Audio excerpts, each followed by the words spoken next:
So yeah, basically, that was our robot arm video. I don't know if you guys actually. Let me just replay it.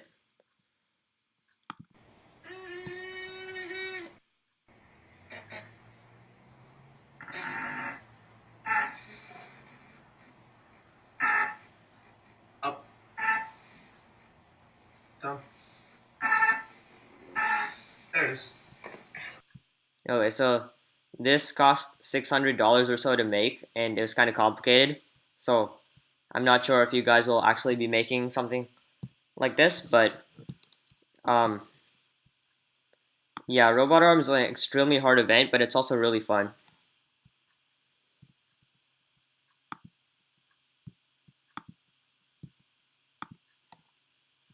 Okay, so when you're building a robot arm, you can choose two different types of robot arms. So there's the Scaro type, which is basically what we built, and it has an elevator which is going up and down, and to you move um, in the z-axis by using an elevator, and you move in the xy plane by using horizontal joints.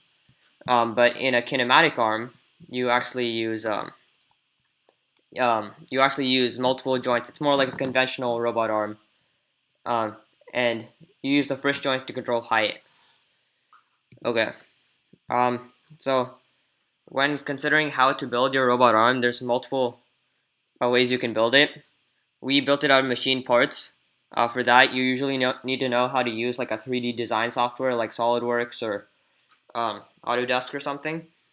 There's also Vex. Ritvik built it out of Vex last year, and he did pretty well. There's also Legos. Unless you're really experienced with Legos, I wouldn't recommend it. If you have experience with FLL, um, Legos might be a good option. And there's also you also need a brain for your robot. So how are you going to control it? How are you going to move it? So the Arduino is basically a chip used to control electronic devices. That's what we're using. Vex motor controller is what Ritvik used last year, and it goes with the Vex kits. Um, and NXT is used with Legos. Yeah, again, if you have FLL experience, I recommend using Legos, but don't use it unless you have a lot of experience. And there's also another type of thing called Lego power functions. So that doesn't require a brain to work. It just uses wireless signals and directly connects receivers to motors. Okay, so now that you know a bit about robot arm, what you should do is you should start researching and definitely figure out how you're going to make a blueprint. So for the interview, we require you to make um, at least a small blueprint or some sort of design. It doesn't have to be like that detailed. It can just be a drawing, but at least something on how you plan for your device to work. And then we'll be considering at the interview.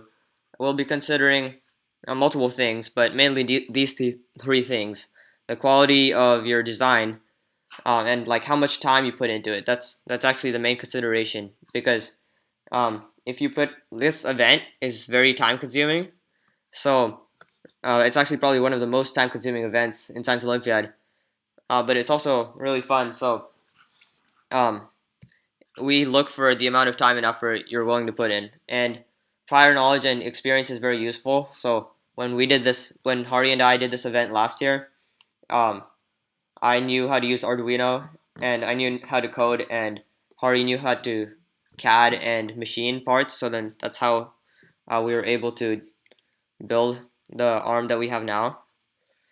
Um, yeah. Okay. Yeah. Here are some resources: YouTube, Google, obviously the resource portal. Hopefully, most of you guys have read the rules by now. If you want to do robot arm, um, and then I linked a few um, things on how to build a robot arm using Arduino and things like that. Okay. And then the robot arm competition last year was picking up Lego bricks and dice and placing them in bins. That was a lot easier than this year, but I just want to show you. Go ahead, I'm ready.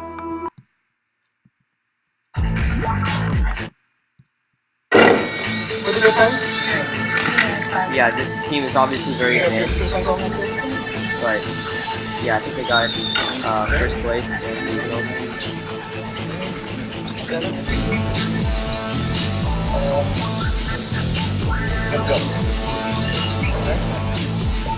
Yeah, so that's basically it. Now, if you have any questions, comment them on the live video, and then I'll answer them.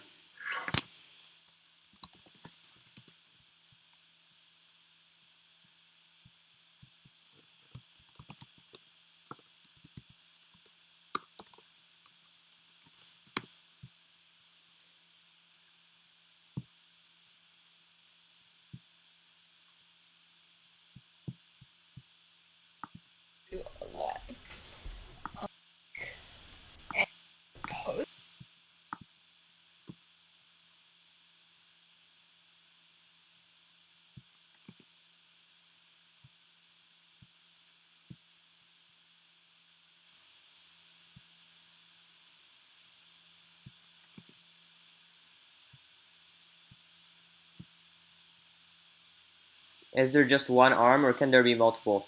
So yeah, it's your choice whether you want to design one or multiple arms. Designing multiple arms are usually more expensive.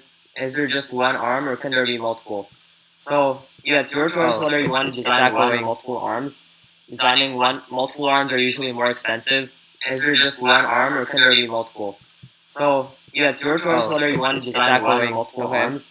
Designing multiple arms are usually more expensive. Is there just one arm, or can there be multiple? So yeah, it's your choice whether you want to design one or multiple arms. Designing multiple arms are usually more expensive. Is there just one arm, or can there be multiple? So yeah, it's your choice whether you want to design one or multiple arms. Designing multiple arms are usually more expensive. Is there just one arm, or can there be multiple?